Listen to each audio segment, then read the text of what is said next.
Hello বন্ধুরা, তো আজকে বানাবো একটু চিংড়ি মাছ দিয়ে সমস্ত সবজি দিয়ে ঝোল। তো প্রথমে আমি চিংড়ি মাছটা ধুয়ে খানিকগুলো ভেজে নিয়েছি, যেহেতু মেয়ের স্কুল ছিল সবটা ভিডিও করতে পারিনি। পুরো রেসিপিটা বানানো আপনাদেরকে দেখাবো।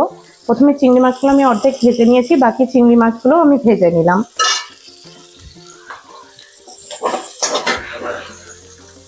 চিংড়ি মাছগুলো আমার ভাজা হয়ে গেছে, চিংড়ি মাছগুলো আমি তুলে নিচ্ছি।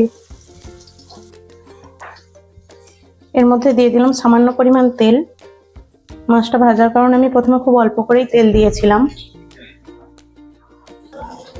তো তেলটা আমার গরম হয়ে গেছে, তেলের মধ্যে প্রথমে আমি দিয়ে দেবো দুটো শুকনো লঙ্কা, দুটো তেজপাতাকে ছিঁড়ে। এবার এর মধ্যে দিয়ে দেবো কুচিয়ে রাখা পেঁয়াজগুলো।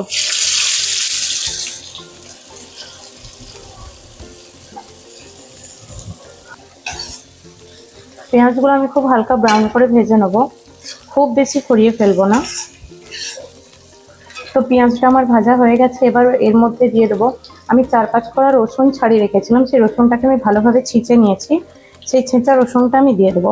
আপনারা চাইলে বাটতেও পারেন, কিন্তু অল্প রসুন কি বাটবো, ওই জন্য ছিঁচে দিয়ে দিয়েছি। এবার রসুন পেঁয়াজটা একসাথে ভালোভাবে ভেজে নেবো। রসুন পেঁয়াজটা আমার ভাজা হয়ে গেছে, এবার এর মধ্যে দিয়ে দেবো খুব সামান্য পরিমাণ আদা বাটা। এর মধ্যে দিয়ে দেবো পরিমাণ মতো হলুদ গুঁড়ো, খুব সামান্য পরিমাণ জিরে গুঁড়ো।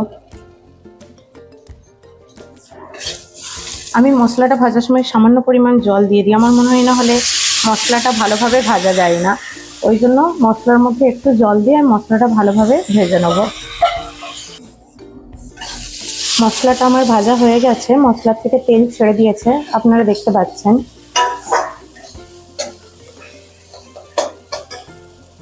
এবার আমি এর মধ্যে দিয়ে দেবো আগে থেকে কেটে রাখা ও ধুয়ে রাখা আনাজগুলো।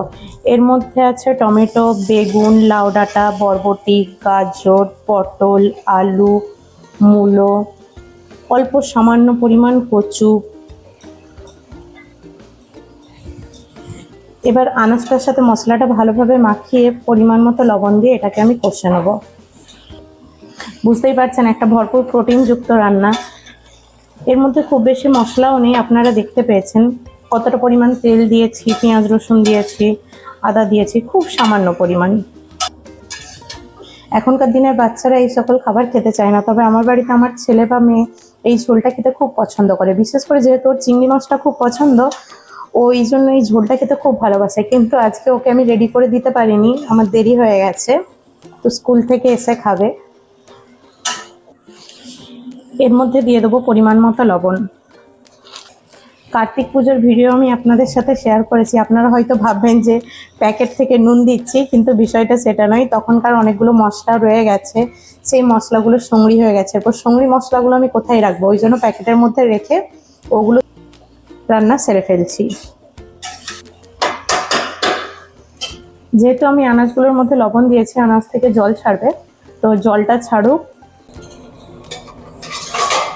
তো আনাজ থেকে আমার জল ছেড়ে দিয়েছে, দেখতে পাচ্ছেন আপনারা, অনেকটাই জল বেরিয়েছে।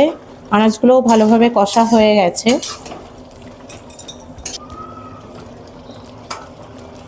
আলু গাজর কিন্তু খুব সুন্দরভাবে সেদ্ধ হয়ে গেছে। এটা আমি আরেকবার ঢাকা দিয়ে দেবো, যাতে বাকি আনাজগুলো আরেকটু ভালোভাবে নরম হয়ে যায়। তো আনাজটা আমার খুব ভালোভাবে কষা হয়ে গেছে, সমস্ত আনাজগুলো দেখুন খুব সুন্দরভাবে নরম হয়ে গেছে।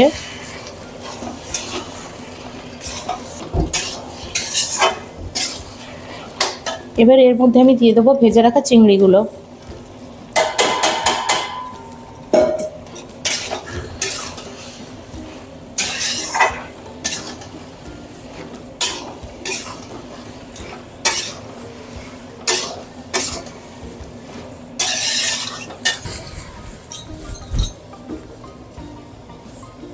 এবার এর মধ্যে দিয়ে দেবো আমি পরিমাণ মতো জল।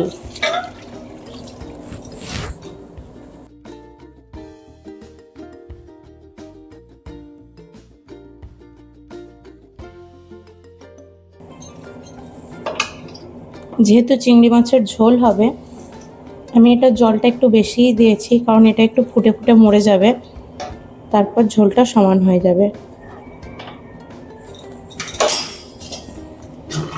তো এটা ভালোভাবে ফুটে যাক, এটাই আর আমি চাপা দেবো না।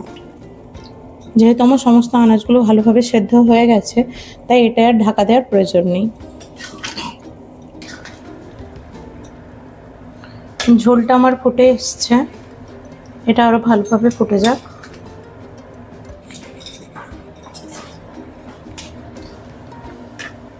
এদিকে আমার ঝোলটা ফুটছে। একদিকে রান্না করে তো মেয়েরা সংসারে দাঁড়িয়ে থাকতে পারে না, তাদের নানা রকম কাজ থাকে। আজকে একটু বেগুন পুড়িয়েছিলাম, তো বেগুনের ছালগুলো আমি ছাড়িনি।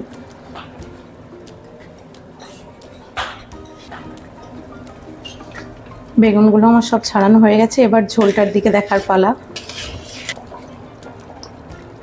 নুনটা দেখে নিলাম সমান হয়েছে কিনা। তো নুন আমার একদম ঠিক আছে, এর মধ্যে আমি আর লবণ দেবো না।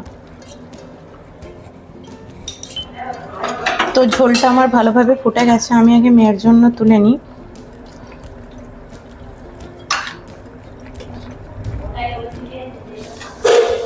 ওর জন্য একটু দেখে দেখে বেশি করে চিংড়ি রাখতে হবে, না হলে বলবে মা আমার জন্য তুমি চিংড়ি রাখোনি। যেহেতু চিংড়ি খেতেও খুব ভালোবাসে, ওকে চিংড়ির পোকা বললেও ভুল হবে না। চিংড়ি যেমন জলের পোকা, চিংড়িকে খাওয়ার জন্য আমার মেয়ে জলের পোকা, চিংড়ি পোকা। এর মধ্যে দিয়ে দেবো খুব সামান্য পরিমাণ লঙ্কার গুঁড়ো। এটা খুব বেশি ঝাল হবে না, যেহেতু ঝোল, তো ঝোলটা অতিরিক্ত পরিমাণ ঝাল হয়ে গেলে খেতে খেতে খুব ঝাল লাগবে, অসুবিধাও হতে পারে।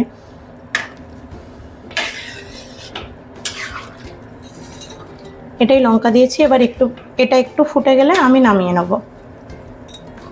লঙ্কার গুঁড়ো দিতেই কালারটা আরও চেঞ্জ হয়ে গেছে।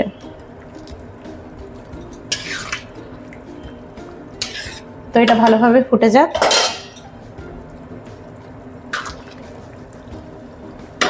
তো চিংড়ির ঝোল আমাদের রেডি।